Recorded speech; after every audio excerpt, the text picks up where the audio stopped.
בוקר טוב, חברת ברקוד וריו משווקת בלעדי את מדפסות ווינקוד. תציג לפניכם היום תוכנת עיצוב מדבקות שנקראת WinLabel. הצבתי לכם איזושהי מדבקה קצת מורכבת, בואו נראה איך עושים אותה. יש לנו מסגרת, יש לנו ברקוד QR קוד, יש לנו ברקוד רגיל, לוגו, טקסטים ובעצם טקסט ארוך. אנחנו ניכנס לפייל, נקיש על New, נדאג שבעצם נחבר את המדפסת הנכונה ונעשה פיניש. פה אנחנו נגדיר את הגודל של המדבקה, זה הרוחב, זה הגובה, זה 3 מילימטר, זה מרחק בין מדבקה למדבקה, ונעשה אישור. בואו נסגור את הפינה מצד ימין, שיהיה לנו קצת מקום. בואו נגדיל את המסך קצת, שיהיה לנו עוד יותר מקום. יש לנו כאן פלוס מצד ימין למטה, הגדלנו את המסך. בשלב הראשון אנחנו נבחר לנו בעצם איזשהו טקסט, ולפני כן בואו אנחנו נגדיר איזשהו מסגרת. נלחץ על הכפתור הפינה השמאלית, נמתח את הזה לפינה הימנית, נעשה דאבל קליק על המסגרת, נעשה כאן איזשהו קשת שנבחר, ונקבע את העובי של המסגרת 1 מילימטר. נוצר לנו, כמו שאתם רואים כאן, מסגרת עגולה מהצדדים עם עובי קו של מילימטר. כרגע בואו נבחר לנו לוגו. יש לנו כאן למעלה תמונה שנקראת פיקצ'ר, נלחץ עליה, נביא את העכבר למסך, נלחץ לחיצה אחת, דאבל קליק על המסך, ובעצם אנחנו נביא בעצם את התמונה הראשונה שאנחנו רוצים. הנה בחרתי כאן את הלוגו שלנו. ופה אנחנו בעצם מגדירים, יש לנו כאן אפשרות לעשות כל מיני רזולוציות. אנחנו נבחר את הרזולוציה התחתונה, שהיא יותר קרובה לשחור לבן.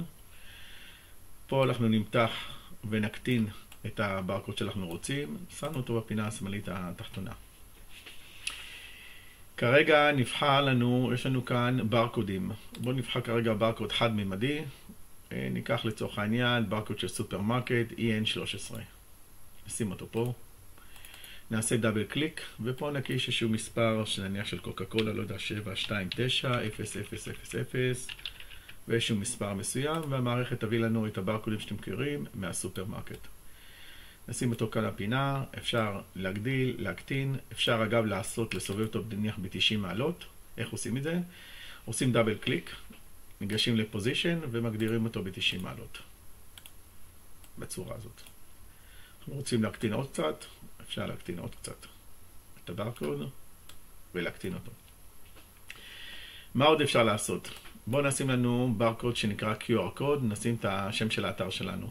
אנחנו בוחרים כאן ברקוד דו-ממדי, ויש לנו כאן ברקוד שנקרא QR קוד, נשים אותו פה, נעשה עליו דאבל קליק, נלך לקונטנט, ופה בעצם נגדיר את השם של האתר שלנו.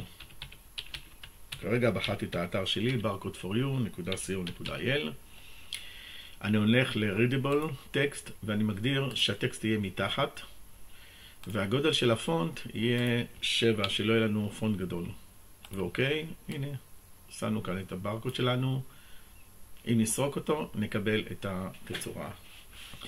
עכשיו בואו נבחר בעצם שם חברה ואיש קשר וקו תחתון מתחת. בואו נראה איך עושים את זה.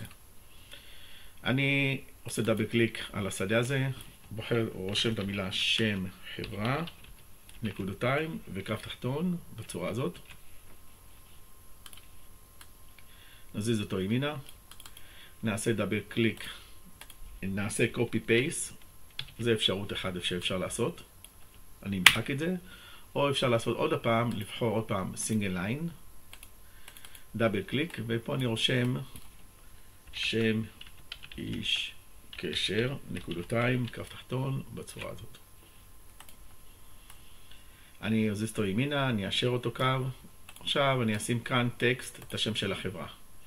הולך לפונט, עוד פעם, טקסט, בוחר טקסט, עושה דאבל קליק ורושם את המילה אינטל ירושלים, שם אותו פה. איש קשר, אותו דבר. דאבל קליק. דוד המלך.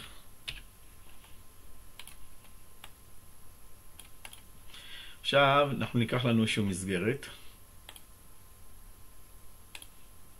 ופה נשים כאן איזשהו טקסט ארוך. הכנתי מראש איזשהו טקסט כבר ארוך. אני אעתיק אותו. זה קופי, קונטרול C.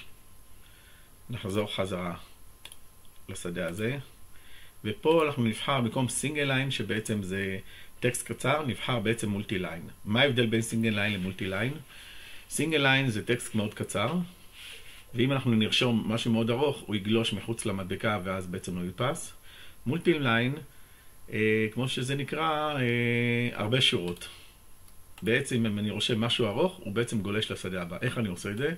אני מותח את השדה לצד שמאל, מותח את השדה לצד ימין, מגדיר מאיפה הוא מתחיל להדפיס, וברגע שאני מעתיק שם טקסט ארוך, הוא גולש לשורות הבאות. בואו נראה. נעתיק לקונטנס את מה שהעתקתי לזיכרון, ושימו לב, בעצם הוא גלש כאן ל4 שורות.